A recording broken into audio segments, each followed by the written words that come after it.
We've got breaking news here on CBS Sports HQ. Oklahoma State's appeal for a 2022 postseason ban being denied by the NCAA today. Senior writer and college hoops analyst Matt Norlander is saying sources telling him about the news of this men's basketball program situation, and it's the first postseason ban handed down by the NCAA in relation to the 2017 FBI investigation into bribery and fraud in college basketball recruiting. OSU has a press conference scheduled 12 p.m. Eastern, which includes head coach Mike Boynton. All right, let's bring in Matt Norlander with the breaking news here. Matt, what more can you tell us about the situation surrounding Oklahoma State at the moment? Yeah, this is a major headline in college sports. Oklahoma State, now remember, in 2017, there was the huge news, right? The FBI was investigating college basketball for bribery and fraud. There were 4 assistants that were arrested that day, and all 4 ultimately eventually pleaded guilty. One of those assistants was Lamont Evans, who was at Oklahoma State at the time.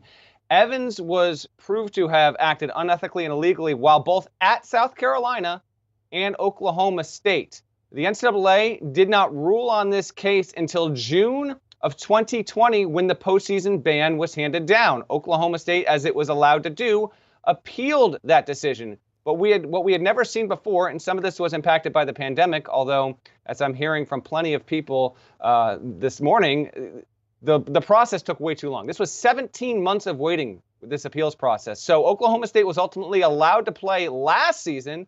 The Cowboys made the 2021 NCAA tournament with future #1 pick Cade Cunningham. But now the ban has been handed down just 6 days before the season starts. So Oklahoma State will not be eligible for the 2021 postseason in general. There's a glimmer of hope. Maybe Oklahoma State could play in the Big 12 tournament, but I don't believe that's going to be the ultimate result. And sources tell me they don't have a lot of optimism there. But we'll wait and technically see on that small part of it. Ultimately, though, this gets back to, is what the NCAA doing here? Is its process really that fair? I think, Oklahoma State doesn't want this at all, clearly. But if this news had been handed down, May, June, July, after the end of last season, but long before we got into the start of the semester, we're less than a week till the season starts. How is it fair to that team, those players? There are players now on this roster who were freshmen in high school when that FBI investigation broke. So this is huge. And the real other part of this is that Oklahoma State's the first school to be punished in this way by the NCAA. Auburn and Arizona self-imposed their own postseason bans a year ago. They are still going through a separate process. USC also had an assistant who was arrested and pled guilty. USC was spared in the spring. USC will not be facing a postseason ban. Where's the consistency? How does that make any kind of sense? There's a lot of questions here. And I can assure you, when Mike Boynton speaks on this in Oklahoma State, there will be a lot of anger, confusion, and frustration over a process that didn't make a lot of sense. Got a couple of follow-ups here, Matt, but first of all, sort of recruiting aspect of this as well. Mike Boynton has been talking about how difficult it has been during this when they have appealed, losing potential prospects. So what would be the fallout from a recruiting process, not only for Oklahoma State, but maybe some of these other programs involved? Yes, good question, because they have already been hit from a recruiting standpoint. Oklahoma State accepted those penalties, reduced number of days to go out and recruit on the road, reduced number of official visits where prospects can come to Oklahoma State's campus. There's also going to be a scholarship reduction of 3, and the source tells me that's over an unspecified amount of time at this point. So the only benefit to Oklahoma State, if there is one, is there's now clarity. It now knows what it's going to do going forward. Boynton actually has recruited quite well. Ironically enough, when the ban was initially handed down for what was supposed to be the 2021 postseason, and then they appealed and they were eventually, they were able to stay that punishment.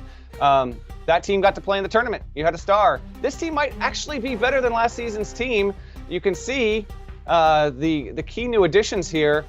So yeah, it's definitely a hit. There's also going to be a 3-year probationary period for Oklahoma State, I'm told by a source. That's going to be effective starting now, and it will end in November of 2024.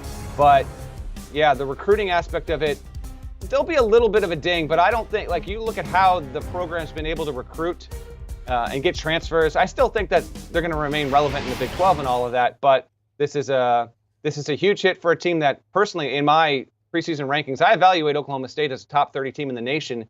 And so we'll have a really good team that's ultimately not going to be capable of playing in the 2022 NCAA tournament. All right, and lastly for you here, is there going to be any more remnants of the 2017 investigation stuff? Should any other programs or college fans be looking out for anything now that the season is about to get underway in about a week? Exactly, Tommy. When something like this comes out, people want to know what's next. Here's the important thing to remember. Don't forget this. Oklahoma State went through the traditional NCAA process, but when we talk about LSU, Arizona, Auburn, Kansas, NC State, all those schools that were tied into this, they went through the IARP, the Independent Accountability Resolution process. I know that's a mouthful. That process has gotten a ton of criticism behind the scenes because it's taking forever. The members on those panels and boards have changed. I do expect with some of those we will get answers in the coming months, but frankly, the likes of Arizona, Auburn, LSU, I'd be surprised if we get any more news on those programs this college basketball season. Is it possible? Yes. They're trying to move much more quickly now, but there's no guarantee on it. The next big news we'll get will be NC State and Memphis, which wasn't even tied to the FBI investigation. So keep an eye on that. And remember, with the IARP, you cannot appeal. Oklahoma State appealed, and it lost. So Louisville's another one. You can't appeal that process. We wait and see. Louisville, by the way, I also don't think we're going to get an answer before the end of the season. All right, Matt Norlander delivering the breaking news with sources telling him again of the situation around Oklahoma State and the men's basketball program. Matt, certainly appreciate it. He is the co-host of the Eye on College Basketball podcast with Gary Parrish. Download and follow those guys. They'll be all over it as they have been as well on social media on Twitter. Again,